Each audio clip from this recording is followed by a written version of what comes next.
هل أتى على الإنسان حين من الدهر لم يكن شيئا مذكورا. Allah menerima taubatnya Nabi Adam pada hari ke-10 bulan Muharram. Adam itu bapak moyang kita. Dosanya satu, makan buah khuldi, dikeluarkan dari surga. Kita dosanya banyak, kepengen masuk, nggak nyambung.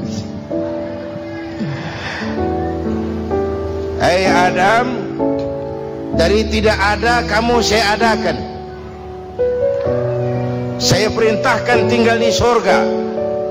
Merasa sepi sendirian, saya ciptakan Siti Hawa supaya kamu tenang. Kamu boleh nikmati semuanya. Ini boleh, itu boleh, ini boleh, itu boleh. Makan, makanlah yang kau mau. Minum, minumlah yang kau suka. Pakai, pakailah yang kau senang. Satu yang saya minta, jangan dekati pohon khuldi. Itu kau tidak sanggup, keluar. Diusir dari surga. Sujud Nabi Adam. Kata riwayat 40 tahun sujud membaca Rabbana zalamna anfusana wa illam taghfir lana wa tarhamna lanakunanna minal. Itu namanya istighfarnya Nabi Adam. Istighfar itu kan mengucapkan astagfirullah, basmalah, membaca bismillah. Jangan kayak teman saya disuruh banyak-banyak baca istighfar, benar-benar dia baca istighfar, istighfar, istighfar. Bukan itu maksudnya. Nah, maka salah satu amalan yang sangat dianjurkan di bulan Muharram ini memperbanyak istighfar. Tidak ada orangnya yang tidak. Ayo jujur, ini yang kumpul di sini semua, ada nggak yang nggak punya dosa?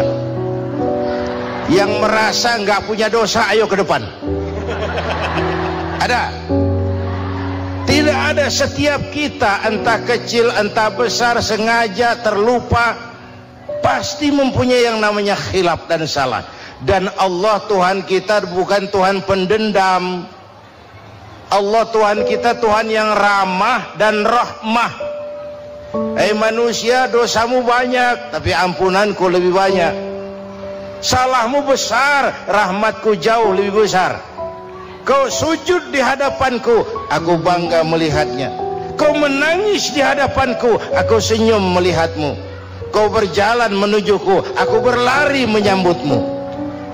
Karena itu amalan yang sangat dianjurkan di bulan Muharram ini memperbanyak istighfar. Itu kalau istighfarnya Nabi Adam. Ada istighfarnya Nabi Yunus. Ibu kenal Nabi Yunus? Di mana kenalannya? So tahu. Nabi Yunus itu ketika berdakwah kepada kaumnya yang bandel, memberikan peringatan, kalau kalian tidak mau beriman akan turun azab. Kapan Yunus? Akan. Kenapa mesti akan? Sekarang aja kalau mau, saya tungguin. Kurang ajar betul ini umat. Akhirnya Nabi Nuh menghindar dengan perhitungan, kalau azab tidak turun saya sudah jauh. Meragukan janji Tuhan. Lalu naik kapal, dinaiki oleh Yunus, kapal mogok. Dicari siapa biang keroknya ini. Diundi, ternyata Yunus. Sampai 3 kali diundi. Dibuanglah Yunus ke dasar laut. Ditelan oleh ikan nun atas perintah Allah. Telan itu Yunus, jangan pakai dikunyah, rusak urusan. Telan saja, simpan di perutmu. Dibawa oleh ikan nun ke dasar lautan. Itu yang oleh Quran dikatakan bertemulah 3 macam kegelapan. Zulumatun salas. Gelapnya tengah malam, gelapnya di dasar laut, gelapnya di dalam perut ikan. Itu namanya petang. Mbahnya gelap. Di perut ikan itulah Nabi Nuh sadar akan kesalahannya, meragukan janji Allah, meragukan janji Allah. Ia sujud di dalam perut ikan itu, membaca la ilaha illa anta subhanaka inni kuntu. Itu istighfarnya Nabi Yunus. dibacakan istighfar begitu, ikan sakit perut Pak, di dasar laut kemana mau cari apotik? Dia naik ke permukaan, memuntahkan isi perutnya, Nabi Yunus keluar dengan selamat. Itu pun terjadi pada hari ke-10 bulan Muharram. Istighfar intinya itu amalan utama bulan Muharram, memperbanyak istighfar. Allah selamatkan Nabi Nuh dari bahtera banjir yang luar biasa 10 Muharram. Allah selamatkan Nabi Ibrahim dari pembakaran Raja Namrus 10 Muharram. Setelah Nabi Ibrahim itu menghancurkan berhala-berhala, Abrahat pulang mau ibadah, lihat Tuhannya berantakan, marah besar. Siapa yang menghancurkan Tuhan-Tuhan kita ini? Ada yang lapor, kami lihat Ibrahim. Tangkap. Belum ada bukti, tangkap dulu yang penting, bukti belakangan. Tangkap. Wah, dikerahkanlah aparat, tangkap Nabi Ibrahim, disidang langsung oleh Abrahat, oleh Namrus maksud saya. Ibrahim, kau yang menghancurkan berhala-berhala kami ini, Tuhan-Tuhan kami. Siapa bilang? Ada yang lapor. Saya dengar enggak semua berhala itu hancur, ada yang paling besar, angkat tangan, saya lihat ada kampak di tangannya. Barangkali yang besar itu iseng tuh, yang kecil-kecil dikampakin. Tanya aja sama dia, kamu gila? Kenapa? Masa kami disuruh nanya berhala? Nggak bisa jawab. Nggak bisa jawab. Lah kenapa disembah? Lebih gila mana? Tahu nggak bisa jawab kenapa disembah? Kurang ajar kamu Ibrahim. Bakar, dibakar. Ketika Ibrahim dilempar ke kobaran api yang menggunung, Allah perintah api, ya naru kuni bardan wa salaman ala Ibrahim. Hai api, dinginlah sampean. Api Madura waktu itu Pak. Hai api, dinginlah sampean, selamatkan Ibrahim. Api tunduk kepada perintah Allah, Ibrahim masuk ke kobaran api, selembar rambut pun tidak terbakar. Kenapa? Apinya tunduk kepada perintah Allah. Kenapa? Karena Ibrahim orang yang takut kepada Allah. Api tunduk kepada perintah Allah. Kalau kita baca ayat itu, masuk ke api, mateng. Sudah hadirin yang saya muliakan, oleh karena itu selamatnya Ibrahim dari pembakaran Raja Namrus itu pun pada 10 Muharram, Yaum Asyura, hari ke-10 dari bulan Muharram. Immediate. Bapak Ibu hadirin hadirat yang saya cintai, sebagian kecil tentang Nabi Adam, Nabi Ibrahim dan Nabi Yunus, tapi saya belum menceritakan tentang Nabi Nuh tadi. Mengulang kaji, Nabi Nuh salah seorang rasul yang masuk ulul azmi 5 besar, karena memang perjuangannya menggambarkan satu usaha yang ulet dan luar biasa. Beliau diberi umur 950 tahun, lalu berdakwah selama 900 tahun, sore, pagi, siang, malam, dapat pengikut tidak lebih 80 orang, rata-rata 10 tahun satu. Kalau saya minta berhenti aja jadi nabi Pak. Ustadz mana masih mau buka pesantren, 10 tahun buka pesantren, yang nyantri cuma 1. Pedagang mana yang masih mau dagang, 10 tahun dagang yang beli 1. Pimpinan partai mana yang masih mau kampanye, 10 tahun buka partai, yang nyoblos 1. Bangkrut. Umatnya bandel, kurang ajar, durjana, bajingan, tengik. Umatnya Nabi Nuh ini kalau diceramahi, telinganya ditutup dengan tangannya. Nabi Nuh akhirnya rekes, Tuhan, siang malam saya berdakwah kepada umat ini, tiap kali saya sampaikan dakwahmu, mereka tutup telinganya dengan tangannya, alergi dengar ceramah. Apa itu ceramah?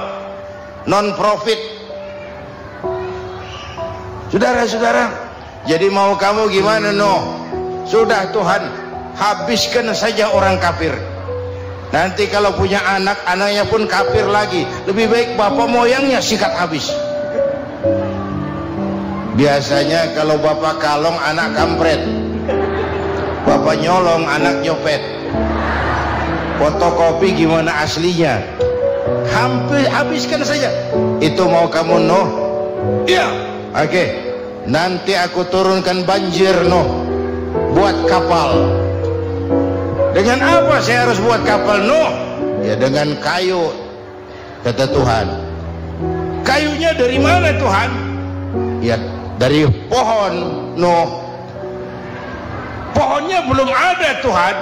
Ya tanam dulu Nuh. Bikin kapal, kayunya nanam pohon. Apa artinya? Perjuangan perlu kesabaran. Sukses itu ada prosesnya. Nggak bisa simsalabim abracadabra lalu kita mau sukses. Semua ada prosesnya. Walaupun kenyataannya begitu. Sukses banyak bapaknya, gagal itu yatim. Kalau kita sukses banyak yang ngakuin. Yang baru ketemu pakai manggil encing.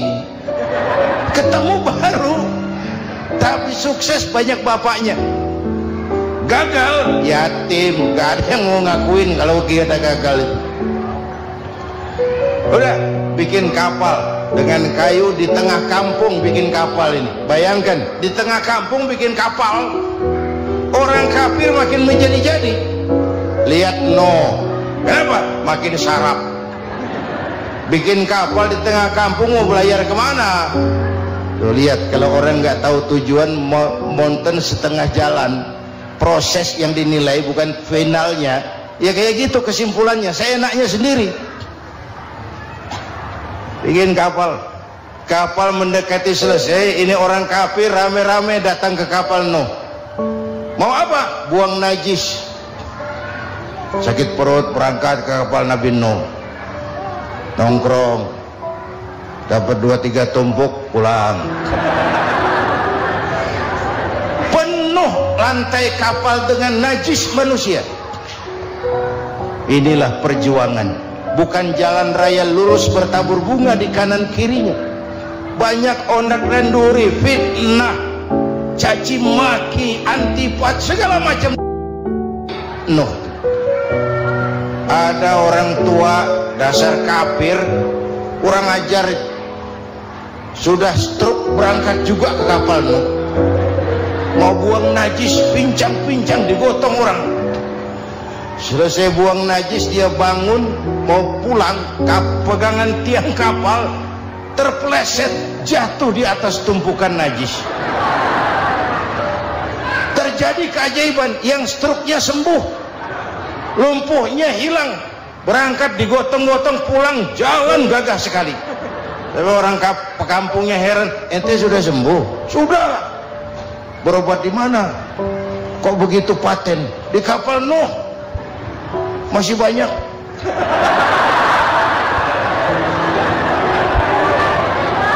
Yang berasa perlu obat bawa rantang. Ambil. Bersih lagi geladak kapal itu. Sudah selesai Nuh? Selesai. Oke, kau orang yang beriman bersamamu, binatang serba sepasang, naik Nabi Nuh, naik orang beriman, naik binatang serba sepasang. Ini cikal bakal penyelamatan manusia, Pak.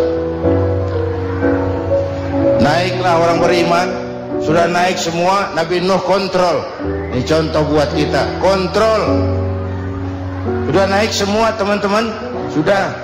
Pemimpin yang baik bukan cuma terima laporan di belakang meja.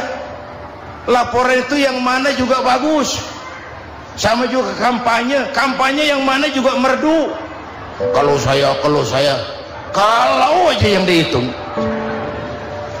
Pernah ada calon bupati kampanye janji, kalau saya berhasil kita akan banyak bangun jembatan di daerah kita. Rakyat tanya, Pak, nggak ada sungai di kampung kita, Pak. Dia bilang, sungainya kita bangun sekalian. Udah kadung janji, mana pula orang mau bangun sungai ini. Saudara-saudara, kontrol. Jangan cuma tunggu laporan di belakang meja, semua laporan bagus. Ya Bu? Bu?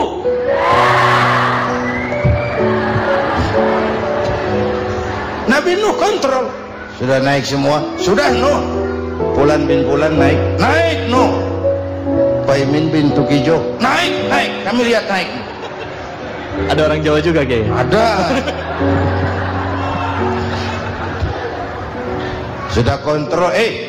Kanan anak saya ikut nggak naik kapal? Ah, kami tidak lihat itu Nuh. Kanan. Ini potret. Bapaknya aktif ke masjid, ibunya rajin ke majelis taklim, anaknya keleleran kemana-mana. Bukan di sini, di Prancis. Udah di sini insya Allah sama.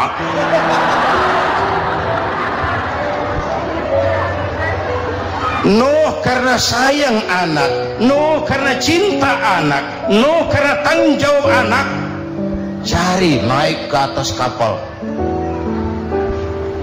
Lihat Kanan, anak saya nggak lihat Nuh. Turun ke ruang bawah, periksa lagi. Mang, ayah Kanan di dia. Jamaah Tasik ini rupanya di dalam. Tuh ayah Mang. Ayah ikan mana ya budak ini? Turun ke bawah, tanya lagi. Ono Kanan toh? Orang nano orang ketok. Rombongan Jawa Tengah naik ke atas buritan. Dari buritan kelihatan ternyata Kanan tidak ikut naik kapal, kumpul di darat bersama orang kafir. Ini potret kita sekarang.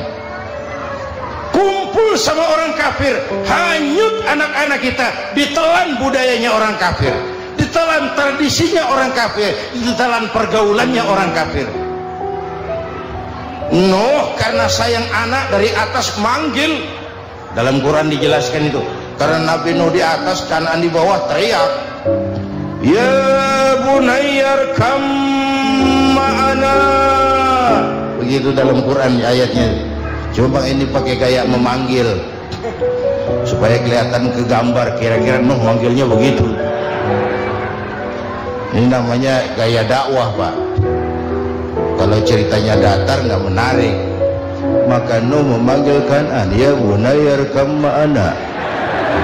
Kata yang dengar,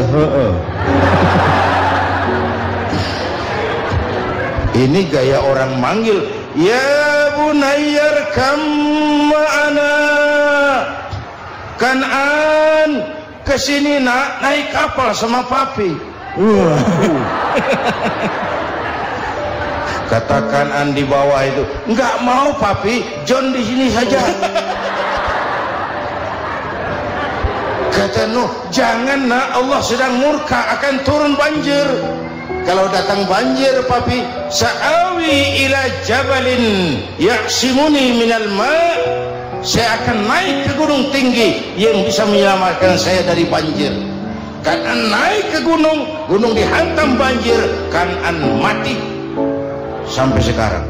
Yang kelima, Nabi Musa, kisah Muharramnya ini.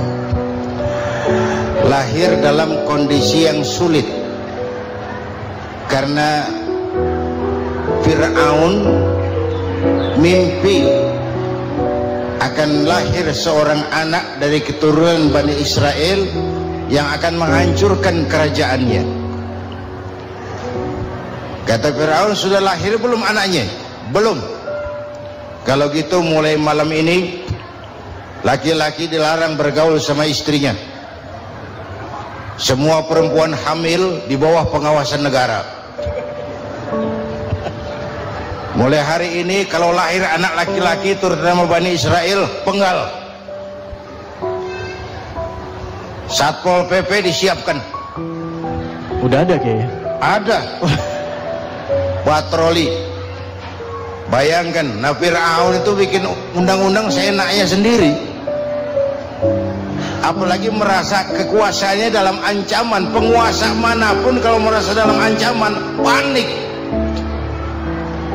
Padahal kekuasaan itu kayak harimau, makin lama ditaiki makin sulit turun.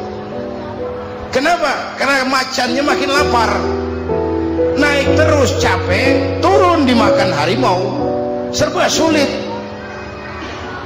Saudara-saudara, kalau kita mau belajar dari Pak Harto, saya melihat kekurangan Pak Harto cuma satu, terlambat berhenti.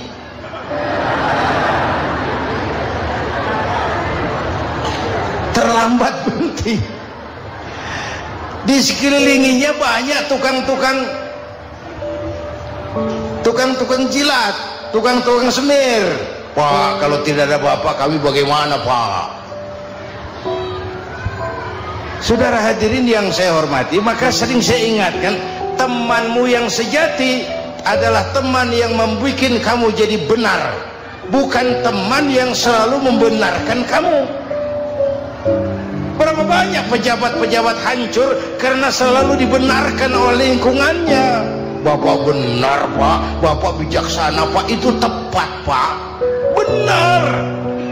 Buang angin pun kata kelilingnya, wah, Bapak sehat. Temanmu yang sejati, teman yang bikin kamu jadi benar, bukan teman yang selalu membenarkan kamu. Bapak Ibu hadirin yang saya hormati, tapi kehendak Allah terjadi. Lahirlah Musa. Bayinya dihanyutkan di sungai Nil. Bayi sudah menderita, dihanyutkan di sungai Nil. Dan akhirnya besar di lingkungan istana Fir'aun. Diriwayat oleh Ratu Aisyah, perempuan Fir'aun, setelah mulai berjuang, terjadilah itu. Musa dan pengikutnya dikejar oleh Fir'aun. Sampai di tepi laut, Allah wahyukan, Musa, lempar tongkatmu ke laut. Dalam kondisi darurat, mukjizat tiada jalan. Kondisi darurat. Kalau tidak, mukjizat itu maunya Allah, bukan maunya Nabi. Nabi nggak kuasa, Allah yang mau. Tapi hidup Nabi bukan mukjizat, manusiawi. Tidak mentang-mentang ada mukjizat tongkat, tiap sulit main tongkat, nggak usah berjuang kalau begitu. Itu darurat menyelamatkan umat. Tongkat dilempar ke laut, laut terbelah. Laut terbelah. Itu secara visualnya bisa kita lihat dalam film The Ten Commandments. Udah nonton belum? Urusan nonton kalah sama Ustadz bagaimana sih? Ten Commandments, 10 firman Tuhan. Tekniknya bagus loh. Bagaimana laut terbelah. Musa lewat, Fir'aun mengejar. Musa sampai di ujung sana, Fir'aun masih di sama tengah perjalanan. Laut nutup kembali. Laut menutup kembali, Fir'aun tenggelam, cengap-cengap di lautan. Begitu nafas sampai di tenggorokan, Fir'aun sambil cengap-cengap itu, amantu bi Rabbi Musa wa Harun. Duh, kalau begini mah saya juga percaya sama Tuhannya Musa. Malaikat maut jengkel, goblok loh, terlambat sekarang, tenggelamin terus, modar. Musa selamat, Fir'aun mati, jenazahnya, jasadnya terdampar di pinggir laut. Beberapa waktu kemudian ditemukan orang, dimumi, dibalsem, diawetkan. Itu sesuai janji Quran, wa kadzalika nunajjika bi badanika litakuna liman khalfaka ayah. Kami selamatkan badan kamu agar jadi pelajaran bagi orang-orang sesudah kamu nanti. Janji Quran tepat. Janji itu 14 abad yang lalu. Jasad Fir'aun ditemukan, dimumi, diawetkan, dibalsem di bawah nama Parao Ramses II. Sekarang tersimpan di Museum Negara di Mesir. Kapan-kapan nanti ibu main ke Mesir, mampir. Naik ojek paling berapa itu? Oh, orangnya tinggi, hidungnya mancung, pokoknya pantaslah jadi Firaun. Selamatnya Musa di kejaran Firaun di ujung sana itu terjadi pada hari ke-10 bulan Muharram, yang oleh orang Nasrani diperingati dengan hari raya Paskah. Mereka melaksanakan puasa, mensyukuri nikmat keselamatan dari kejaran Fir'aun. Makanya kalau kita ikut puasa di bulan Muharram bukan mengikuti syariatnya Nasrani, salah. Karena Nabi mengajarkan, itu sumbernya. Bukan ikutan sama ibadahnya Israel. Tapi memang agama ini kan merupakan mata rantai. Datang Rasul baru melengkapi Rasul sebelumnya, datang Rasul baru melengkapi Rasul sebelumnya. Mata rantai yang berkaitan. Setelah Muhammad selesai, selesailah tugas Nabi dan Rasul. Selesailah misi Nabi dan Rasul. Tidak ada Nabi lagi sesudah Nabi Muhammad. Itu harga mati, titik. Gak ada kompromi. Siapapun sekarang ini nggak datang ngaku jadi Nabi, wajib tidak percaya. Wajib tidak percaya. Tapi kaitannya memang kita bilang Nasrani, orang bahasa Arab, bahasa Ibraninya Nazaret,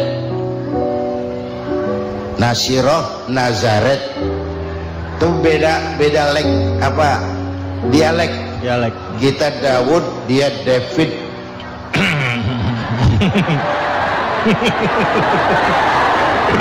Ibrani. Kita Ali, dia Alek. Kita Sulaiman, dia Solomon. Kita Camat, dia Comot. Ini yang ngomong ini comot semua. Imedia. Bapak dan Ibu jamaah yang saya cintai, pertanyaan pertama, hijrah qalbiyah. Ada hijrah badaniyah, hijrah fisik yang dilakukan Nabi dan sahabat dari Mekah ke Madinah. Itu hijrah badaniyah. Ada hijrah qalbiyah, hijrah hati. Dan ini yang kita perlukan sekarang. Karena refleksinya akan membias kepada alur kehidupan. Kalau hati kita mau berhijrah, fisik akan ngikuti. Hijrah dari tempat, dari malas ibadah menjadi rajin ibadah. Hijrah dari maksiat kepada yang ma'ruf, dari berpecah belah menjadi bersatu. Hijrah seperti itu yang sangat kita perlukan. Apalagi masyarakat ini paternalistik. Kita harus hijrah mental sekarang ini. Maka yang disampaikan tadi benar. Seorang ketua MK siap mengundurkan diri kalau terbukti anak buahnya terlibat suap. Itu walaupun siap, tapi sudah angin segar buat rakyat. Bahwa masih ada banyak insya Allah pejabat kita yang punya harga diri. Walaupun ada juga pejabat kita yang muka tembok, kulit badak, kuping kebo. Muka tembok, kulit badak, kuping kebo. Biasanya kalau kereta api tabrakan di negara-negara maju, Menteri Perhubungannya mundur. Di kita petugas palang pintu dipecat. Jauh sekali menteri sama petugas palang pintu. Yang benar-benar diadili yang krocok-krocok, kopral-kopral gitu. Padahal hadisnya jelas, ar-rashi wal murtashi finnar. Yang nyuap dan yang nerima suap dua-duanya neraka. Kasus potret belakangan ini, yang nerima suap, yang diuber, yang nyuap aman,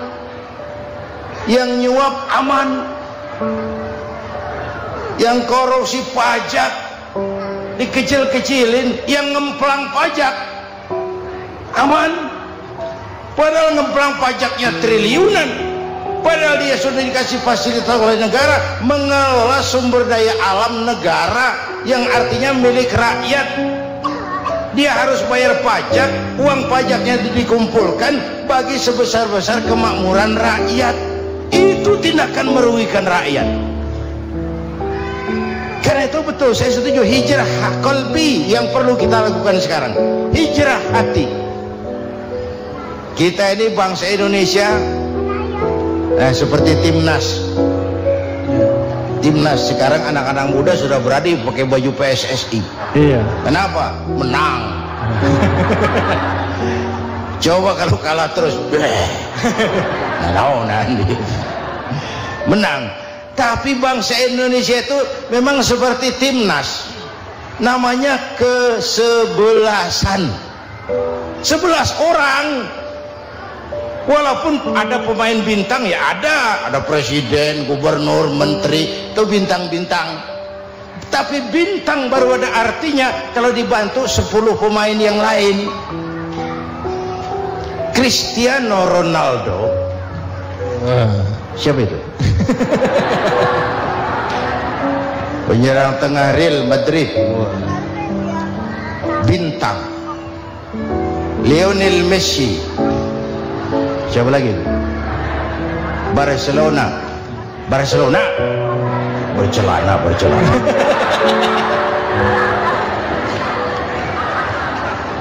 Michael Rooney, bintang Manchester United. Ronaldo baru bintang, Messi baru bintang kalau ada 10 pemain yang lain.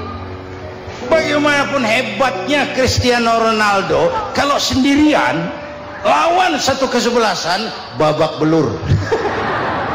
Itulah kita, bangsa Indonesia, kita satu kesebelasan, harus saling memperkuat. Ada bangsa kita ini yang jadi jaksa, ada yang jadi hakim, ada yang jadi polisi. Itu posisi penyerang tengah, kiri luar, kanan dalam, back, striker, kiper, posisi. Tapi sadar kita satu kesebelasan, Bung. Jangan bikin gol ke gawang sendiri. Kalau punya bola bagus, operan dong sama temannya. Yang bisa menciptakan gol, operan. Ada yang jadi pengusaha besar, bagus boleh. Punya untung besar, operan. Kasih masjid, kasih pesantren, operan. Ini kesebelasan kita kalau punya bola, pelitnya setengah mati, Pak. Nggak mau ngoper. Bawa sendiri, mending bikin gol. Enggak. Kita ini satu kesebelasan. Satu sama lain harus saling memperkuat. Bahwa ada penyerang tengah, itu si posisi. Tapi kalau memang peluang memungkinkan, ayo dong operan. Saya iri sama kesebelasan Nasrani di Indonesia. Mereka kalau punya bola, operannya cakep. Gereja cepat selesai, rumah sakit Kristen cepat selesai. Kenapa? Operannya bagus. Kita ini kalau punya bola bawa sendiri, nggak mau ngoper. Maka masjid nggak selesai-selesai, madrasah banyak yang bocor, rumah sakit Islam kalah bersaing. Kenapa? Operannya berat. Ayo menyadari kita ini timnas, satu kesebelasan. Jangan menjegal kawan seiring, kawan sendiri dijegal. Sudah musuh terlalu kuat, gawang sendiri dijebol. Akhirnya terbalik kita ini. Ujian terberat telah diberikan Allah kepada para anbiya, kemudian para aulia, kemudian para ulama. Summal amsal fal amsal, ke bawah dan ke bawah, diuji setiap orang menurut kekuatannya berpegang kepada agama. Kalau ada anak Melayu bilang, kalau takut dengan ombak, jangan berumah di tepi pantai. Kalau takut diterjang ombak, jangan berumah di tepi pantai. Kata ibu tadi, mau jadi pohon tinggi harus berani ketiup angin. Makin tinggi pohonnya, makin keras anginnya. Takut angin, jangan jadi pohon tinggi, jadilah rumput. Nggak ditiup angin, tapi diinjak kebo. Apa yang nggak ada resikonya? Apa yang nggak ada resikonya? Semua nabi ada yang dihantam kekuasaan yang arogansi. Ibrahim berhadapan dengan Namrud. Musa berhadapan dengan Fir'aun. Ada yang diuji dengan berhadapan umat yang sangat kurang ajar. Ada yang diuji dengan gosip yang dahsyat. Nabi Yusuf digosipi sama Zulaikha itu. Nabi Yusuf